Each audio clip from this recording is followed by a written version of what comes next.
गणेशाय नमः। गणेश पुराण में द्वितीय अध्याय हरि अनंत हरिचरित अनंत।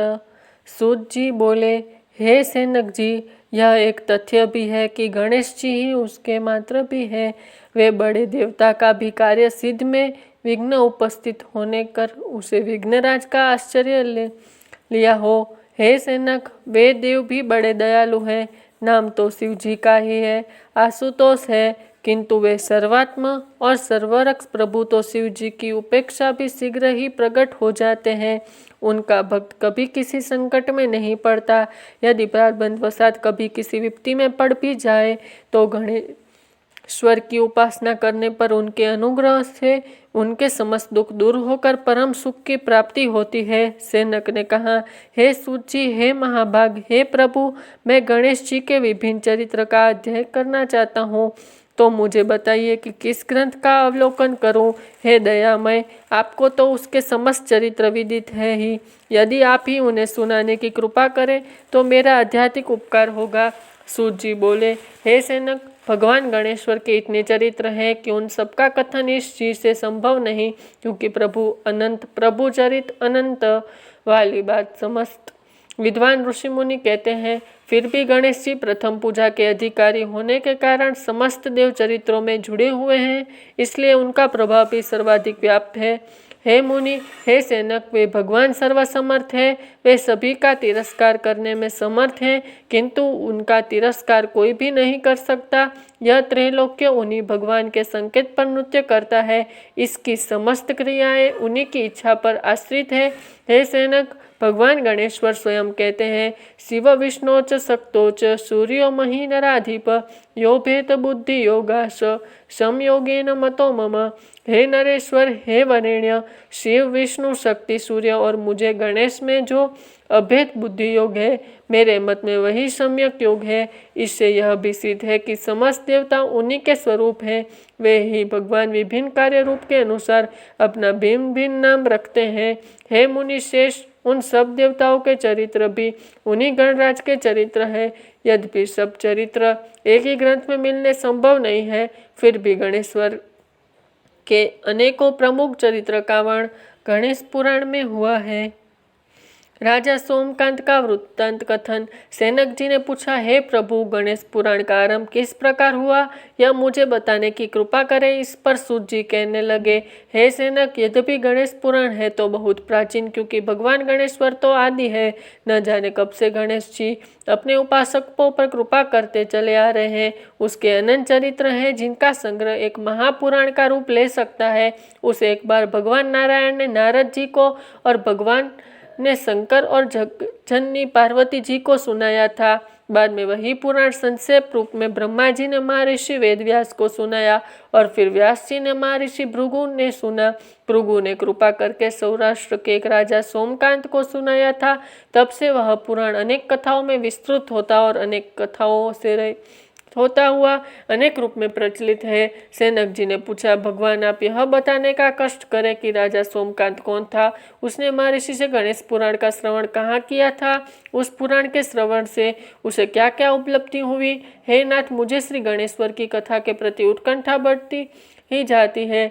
सूत जी बोले, हे सैनक, सौराष्ट्र के देवनगर नाम की एक प्रसिद्ध राजधानी थी। वहाँ का राजा सोमकांत था। वह अपनी प्रजा का पुत्र के समान पालन करता था। वह वेद ज्ञान संपन्न, शास्त्र विद्या में पारंगत एवं प्रबल प्रतापी राजा, समस्त राजाओं में मान्य तथा अत्यंत वैभवशाली था।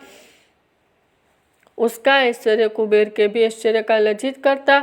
उसने अपने पराक्रम में अनेक देश जीत लिए थे। उसकी पत्नी अत्यंत रूपवती, गुणवती, धर्मज्ञ एवं पतिव्रता, धर्म का पालन करने वाली थी। वह सदैव अपने प्राणनाथ की सेवा में लगी रहती थी। उसका नाम सुधर्मा था। जैसे वह पतिव्रता थी, वैसे ही राजा भी एक पत्नी व्रत का पालन करने वाला था। उसने हेमकांत नामक एक सुंदर पुत्र था। वह भी सभी विद्याओं का ज्ञाता और अस्त्र शस्त्रादि का अभ्यास में निपुण हो गया था। यह सभी श्रेष्ठ लक्षणों में संपन्न, सद्गुणी एवं प्रयाजनों के हित का अत्यंत पोषक था।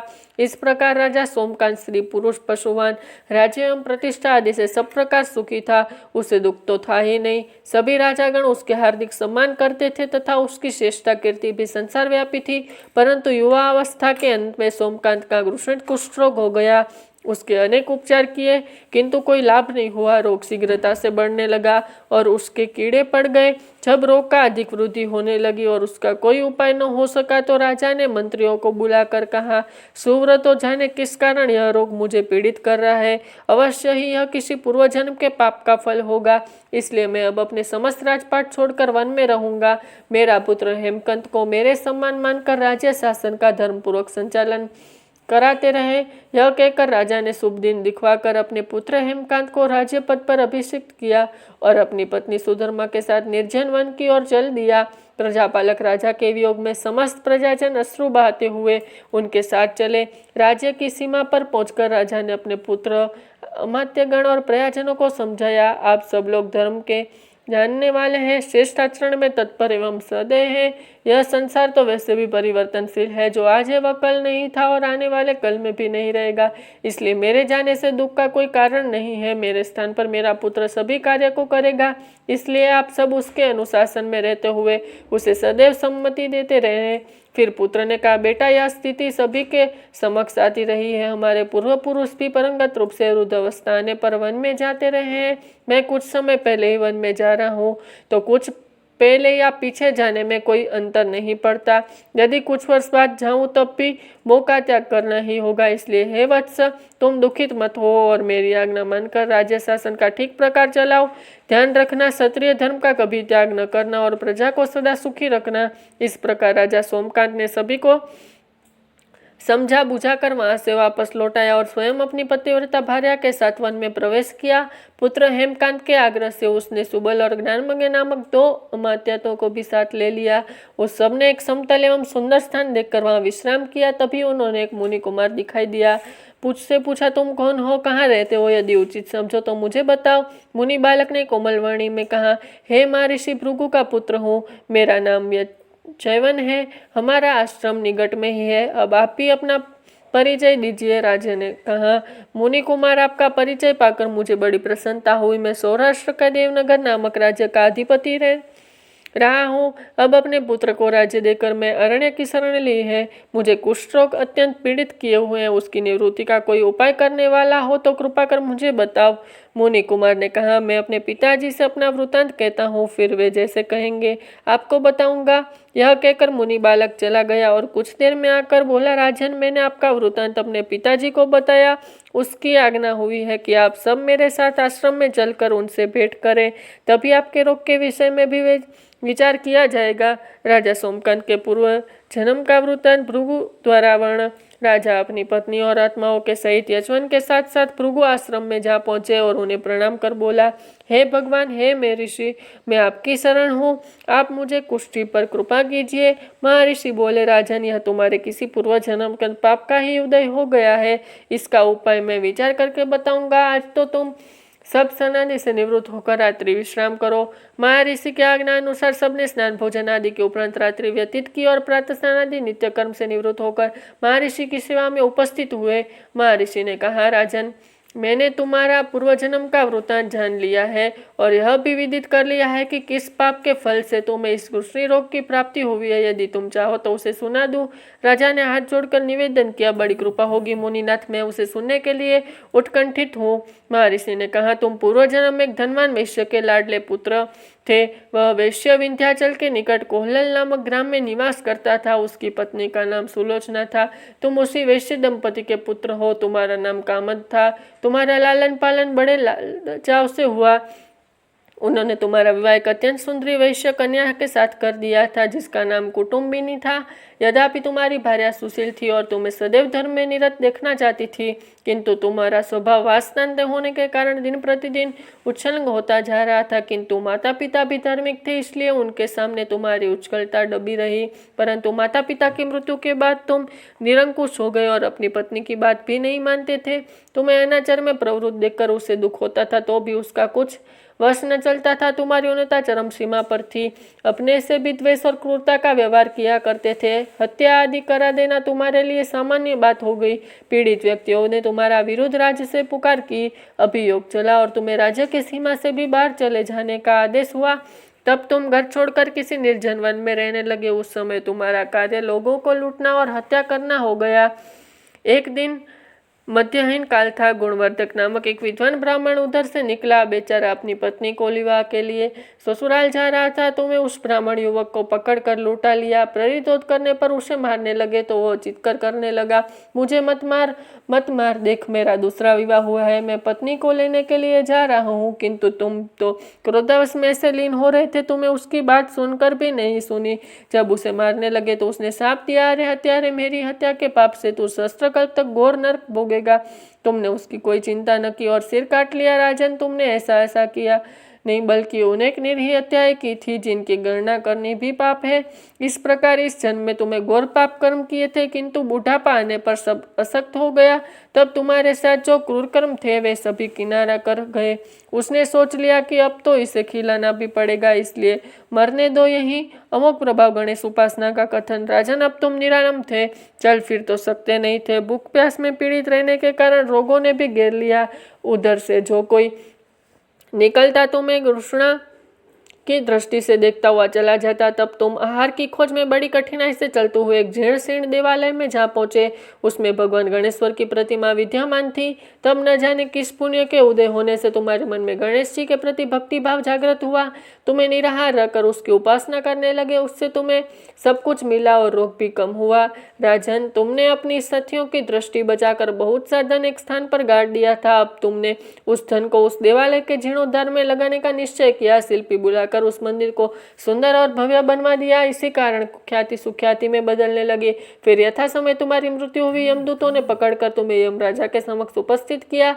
यमराजा तुमसे बोले, जीव, तुमने पाप और पुण्य दोनों ही किए हैं और दोनों का ही भोग तुम्हें भोगना है, किंतु पहले पाप का फल भोगना चाहते हो या पुण्य का?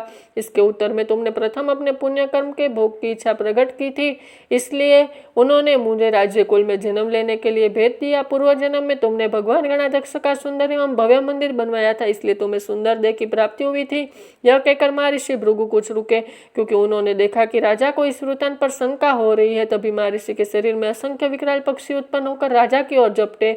उनकी चोंच बड़ी तीक्ष्ण थी, जिनसे वे राजा के शरीर को नोच नोच कर खाने लगे। उसके कारण उत्पन्न असह पीड़ा से व्याकुल हुए राजा ने महर्षि के समक्ष हाथ जोड़कर निवेदन किया, प्रभु, आपका आश्रम तो समस्त दोष द्वेष आदि से परे है और यहाँ मैं आपकी शरण में बैठा हूँ, तब यह पक्षी मुझे अकारण ही क्यों पीड़ित कर रहे हैं? मुनिनाथ, इसमें मेरी रक्षा कीजिए। महर्षि ने राजा को आर्तवंत सुनाकर सांत्वना देते हुए कहा, राजन, तुमने मेरे वचनों में शंका की थी और जो मुझे सत्यवादी के कथन में शंका करता है उसे खाने के लिए मेरे शरीर में किसी प्रकार पक्षी प्रकट हो जाते हैं, जो कि मेरे हुंकार करने पर भस्म हो जाया करते हैं।